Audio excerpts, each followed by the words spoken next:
ক্ষেত্রে 3500 টাকা বলা আছে, ঠিক আছে। এ রাশির হাফ যদি বি এর 2/3 সমান হয়, মানে এ এর হাফ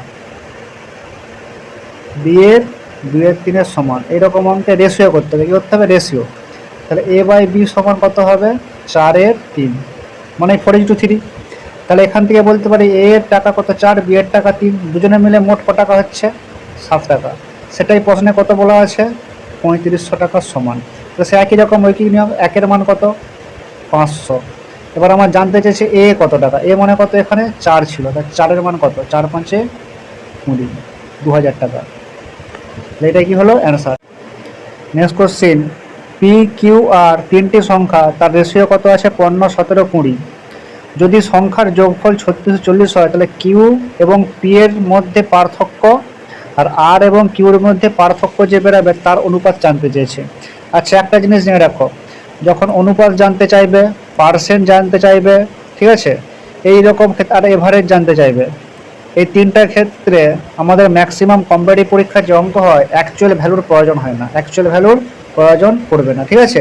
এটা মনে রাখবে, পরের ক্লাসে আবার বলে দেবো। তাই আমার অ্যাকচুয়াল ভ্যালু জানার দরকার নেই। আমার পি কিউ আর তিনজনের কি আছে? পি কিউ আর, এতে রেশিও কত আছে? 15,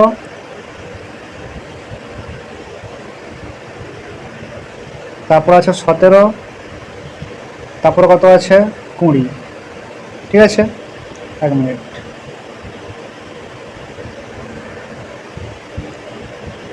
হ্যাঁ, 15, 17 আর 20, ক্লিয়ার।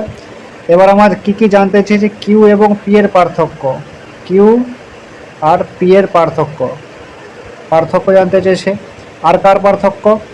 আর এবং কিউ এর পার্থক্য।